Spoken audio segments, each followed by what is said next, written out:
Hello everyone, this is some more news clips from CBC News, Nova Scotia. Please credit them for this video. I've put together a couple of important news clips about Jack and Lily. Okay, here we go. My heart tells me these babies are gone. My heart tells me that. I am the grandmother of Lily and Jack. I am the grandmother on the biological father's side. My son is Cody Sullivan. He's not in jail. He's never been out west. He does not have a criminal record. And right now he's living with me. He has been for 9 months. Do you think those kids are in the woods? From everything I've seen, yes. We got the first call shortly after 11 on Friday morning on the 2nd that there was 2 children lost up here in Lansdowne, and we just deployed the team and got here as fast as we could. And when you got that first call, did anything stand out about that first call as unique or unusual? It's not common to have 2 lost subjects in that kind of scenario, so with kids like that, it's not common to have the 2.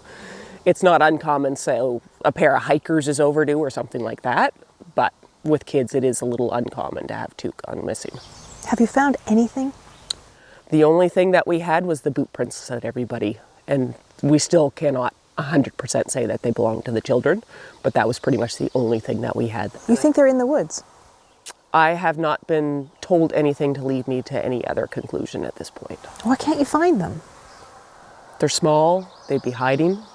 They would have crawled underneath something probably when they got tired. They could have gone further than what we searched. There's all kinds of scenarios, unfortunately. So we're on Lansdowne Road. It was in one of the areas that was searched extensively, as you can tell from like the flagging tape in the woods. So when teams are tasked, they get a bearing or a waypoint or both for where they are to start. So they come down into the woods and they'll tie a ribbon so they know where their start point is. And then they start on their compass bearing into the woods. As you can see another flag. So this is where they were going straight into the woods. So they're following their bearing, putting their flag line down and searching at the same time. Coming up through all of this stuff. How much of this is down because of Fiona? A lot of this is down because of Fiona, and some of it could have come down after the fact, but the vast majority of it was probably from Fiona.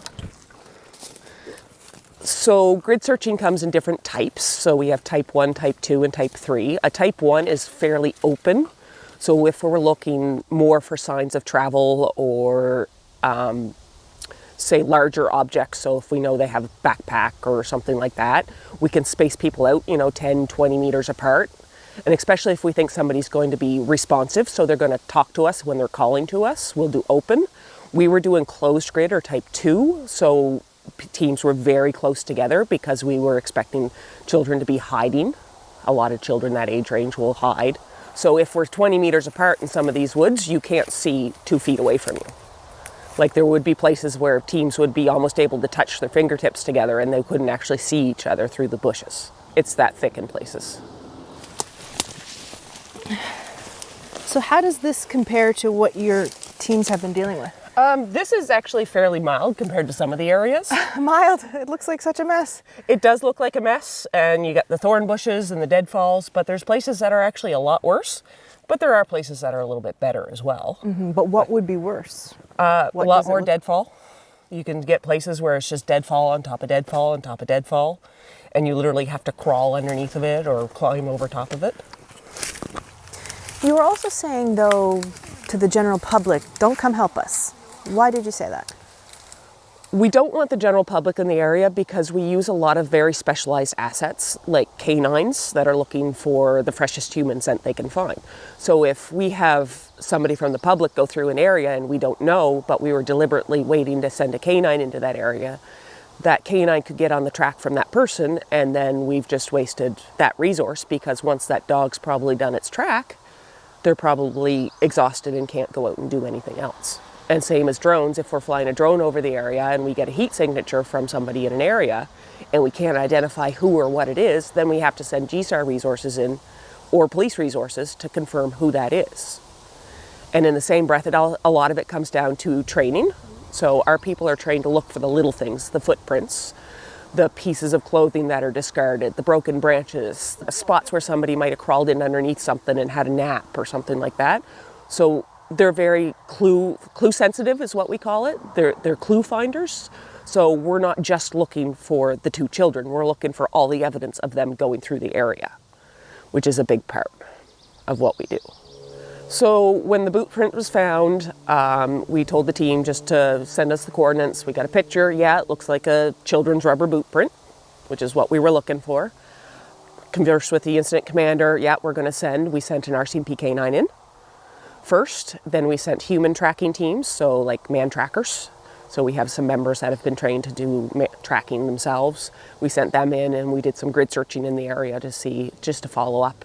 And then the RCMP forensics unit went in and did actually a cast of the boot print. We did investigate a few wells and mine shafts. The teams came across them in the woods, so they would look in them as best they could. There was one mine shaft we actually ended up flying a drone into to see if there was any sign of anything going in there, because it wasn't safe to send people in. And there was no sign of any disturbance or anything inside the mine shaft. So I know they're still doing investigation. Anytime a tip comes in, they follow right up on it. So. Do you feel it's been searched as well as it can be searched? What has been searched very well. Very extensive. With over 12,000 hours put in on the search. It's pretty much unheard of in this province. All searches are hard unless we have a good ending, obviously, but some hit closer to home than others do. There was members that couldn't bring themselves to call the names, but other people on the team were, so it wasn't impeding the search effort, but because of personal reasons, they couldn't actually physically call for the names themselves. They just couldn't say the words? They couldn't get it out, no, for whatever reason they had. And there was people coming to the end of it that, whether it was physically, they were just exhausted, or mentally exhausted, that couldn't return to the search area as well. So we saw a little bit lower numbers on some of the revisit searches that we did with some of the teams. For that first weekend search, after, the searches scaled back on May 7th, yeah, what were you told when you got that call? Like, why were you going back? It was actually a conversation. I was meeting with major crimes on a regular basis, going through the paperwork from the search and showing them what was covered and what wasn't covered. And it was actually a conversation had between us that, yeah, there's some areas that we would like to go in and get covered off, either better or new areas that we said, well, there's a possibility, so we want to just go search those areas as well. So it's not uncommon for us to go back to a search if we haven't found something.